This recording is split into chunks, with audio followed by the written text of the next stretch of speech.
अस्सलाम वालेकुम। ज़मीन जी माप जी असांजी टीं वीडियो आहे ऐं तव्हां तमामु घणी सपोर्ट बि कयो था ऐं सवाल बि पुछो था। हिकु आबादगार जे तरफ़ां ही हिकिड़ो सुवालु हुयो।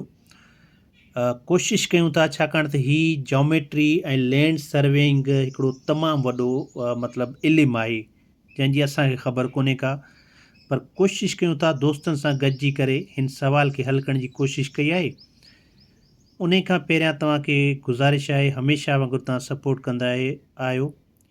U are requested please support our page agriculture and humanity. अॼु 29/7/2026 आहे। आबादगारनि जे तरफ़ां जेको सुवालु हुयो उन खे हल करण जी कोशिशि कंदासीं। ग़लती हुजे त असांजी इस्लाह कजो। जेकॾहिं असां ग़लति हूंदासीं त इंशा अल्लाह ताला को अहिड़ो सुठो इंसानु असांखे मिलंदो जेको असांखे सेखारींदो ऐं उन मां असां सिखी वठंदासीं। कुझु ॻाल्हियूं असां कोशिशि कंदासीं तव्हांखे सेखारण जी, कुझु असां तव्हां मां सिखी वठंदासीं। कमेंट ऐं शेयर ज़रूरु कजो एप्रिसिएशन जे लाइ। जेकॾहिं ग़लती हुजे त उहा कमेंट में ॿुधाईंदो त इंशा अल्लाह ताला असांखे रहनुमाई कजो, तव्हांजी महिरबानी। हाणे हीअ माप आहे असां वटि। मथियों पासो आहे ओभर, हीअ पासो आहे उत्तर ऐं हीअ ॾखिण, हेठियों पासो आहे ओलह 505 फुट। हाणे विच में हीअ असांखे माप मिलियल आहे 161 फुट। हीअ हिसो आहे ई कोन।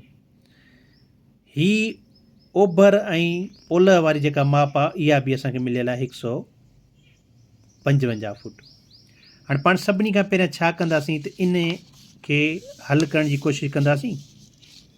हाणे असां छा कयोसीं त हिन असांजी जेका शेप आहे, असांजो जेको प्लाट आहे, इन खे असां ॿिनि हिसनि में विरहायोसीं। हिकिड़ो असां हीअ चोरस ठाहियोसीं, हिकिड़ो हीअ चोरस ठाहियोसीं। माना हिकिड़े खे प्लाट 1 कयोसीं, हिकिड़े खे प्लाट 2 कयोसीं। हाणे हिकिड़ो पासो हीअ 161 मिलियल आहे त लाज़मी ॻाल्हि आहे इन जो साम्हूं वारो पासो बि 161 फुट हूंदो। हीअ पासो असांखे मिलियल आहे त लाज़मी ॻाल्हि आहे ॾखिण साइड वारो 168 फुट जेको आहे उन जो साम्हूं वारो पासो चोरस में बिल्कुलु बराबरि हूंदो 168 फुट।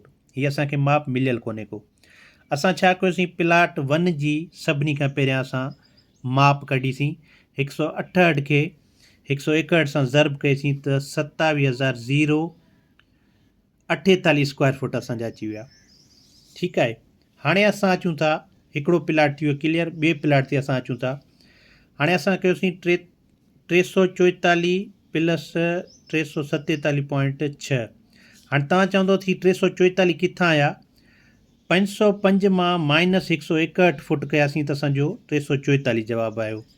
347.6 असां वटि अॻु में मौजूदु आहे, माप या हिन में प्लाट में मौजूदु आहे।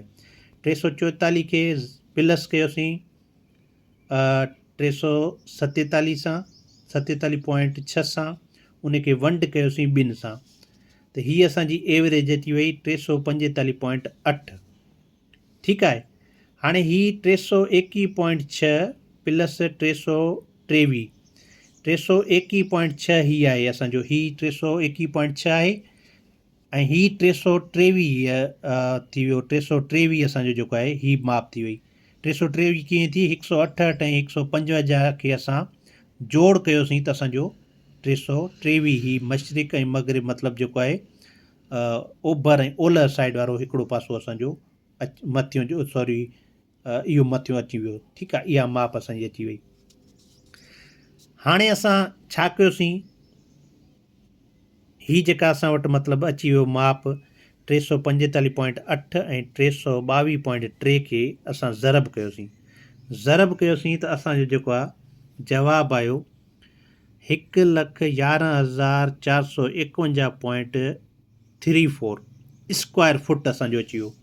हाणे जॾहिं असांजा ॿई प्लाटनि जी माप असां वटि अची वई त असां छा कयोसीं, प्लाट 1 प्लस कयोसीं प्लाट 2 जी जेका माप आहे 27,047 प्लस असां कयोसीं 1,11,451.34 स्क्वायर फुटनि खे असां जोड़ कयोसीं। जॾहिं असां हिननि जी जोड़ कईसीं त असां वटि इहो अची वियो तक़रीबन 1,38,499.34 स्क्वायर फुट अची वियो। हाणे जॾहिं असां 1,38,499 खे 3-4 खे असां जॾहिं वंड कयोसीं 43,560 स्क्वायर फुटनि में, त असांजो ही 3.18 एकड़ अची वियो आहे। 43,560 स्क्वायर फुट असांजी एकड़ जी माप हूंदी आहे। एकड़ में 40 गुंटा ईंदा आहिनि। 40 गुंटो असांजो या वेसो 1099 फुटनि जो हूंदो आहे। ऐं जेकॾहिं मिसाल ड्रेग ऐं वेकर कंदासीं त 33 बाय 33 जो असांजो गुंटो हूंदो आहे। उमेद आहे वीडियो तव्हांखे पसंदि आई हूंदी। वीडियो पसंदि अचे त लाइक एंड शेयर ज़रूरु कजो।